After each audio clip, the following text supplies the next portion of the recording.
एक बच्ची जो है ये बीरा भाईंदर शहर में रहती है, पेनकर पाड़ा इलाके में वो रहती है। और उसमें रहने के बाद उसने मुझे एक खत दिया था। उस खत के आधार पे वो बच्ची मुझे मिलने भी आई थी कुछ दिन पहले। उस परिसर के कार्यकर्ताओं ने वो बच्ची के ऊपर जो बारंबार अन्याय होता था, अत्याचार होता था, तो पुलिस कंप्लेंट भी की थी और पुलिस कंप्लेंट के माध्यम से जो आरोपी है वो पकड़ा भी गया था।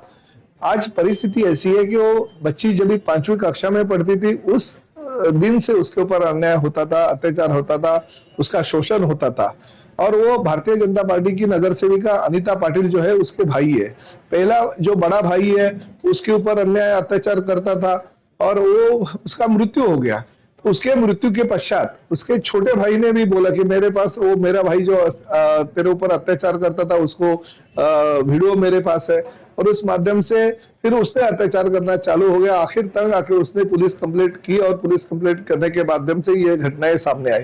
मेरा यही कहना है मीरा भाईंदर भारतीय जनता पार्टी के नेताओं को, अरे आपके ऊपर भी ऐसे ही गुनाह है, आपके जो नगर सेवक है उनके ऊपर भी पोस्को जैसे बलात्कार जैसे गुनाह है।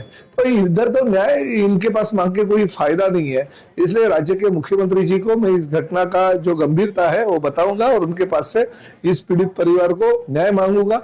एक बात निश्चित रूप से है कि इन लोगों की वजह से पूरी भारतीय जनता पार्टी बदनाम हो रही है, क्योंकि देश के पंतप्रधान आदरणीय नरेंद्र मोदी जी के नेतृत्व में इतना अच्छा काम पूरे देश में चल रहा है। हमारे एनडीए के माध्यम से महायुति की सरकार इस राज्य में हमें देवेंद्र जी के नेतृत्व में हम लोग सब अच्छा काम कर रहे हैं। मगर मीरा भाईंदर के ये सब नेता जो नरेंद्र मोदी जी और देवेंद्र जी के नाम पे चुन के आए, वो अगर गलत व्यवहार इस जनता के साथ करते रहेंगे, छोटी छोटी बच्चों के ऊपर अन्याय करते रहेंगे, अत्याचार करते रहेंगे, लैंगिक शोषण करते रहेंगे, तो कैसे चलेगा। तो ये घटना की गंभीरता आदरणीय मुख्यमंत्री जी ने लेनी चाहिए, ऐसी मांग मैं उनके पास करूंगा।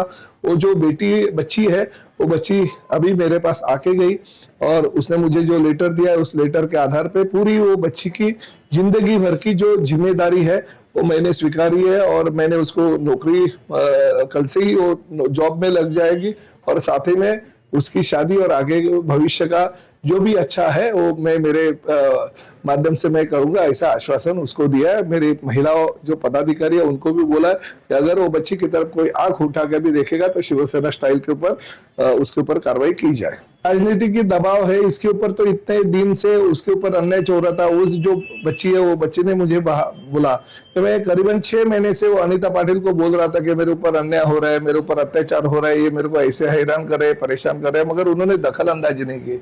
उल्टा इलेक्शन के दौरान वो बच्ची को धमकाया और इस तरह से वो कुछ उसका ऑडियो भी क्लिप कोई लोग सुना रहे। तो इस माध्यम से अगर एक नगर सेविका जो सीनियर नगर सेविका है वही अगर एक बच्ची के ऊपर अन्याय होता है और उसका भाई उसमें अगर जिम्मेदार है तो उसने उसी वक्त उसके ऊपर अगर कार्रवाई की होती तो उसके ऊपर भविष्य में जो बार बार उसके ऊपर अन्याय होता है, अत्याचार होता था, वो रोक सकती थी, मगर उसने वो रोका नहीं है।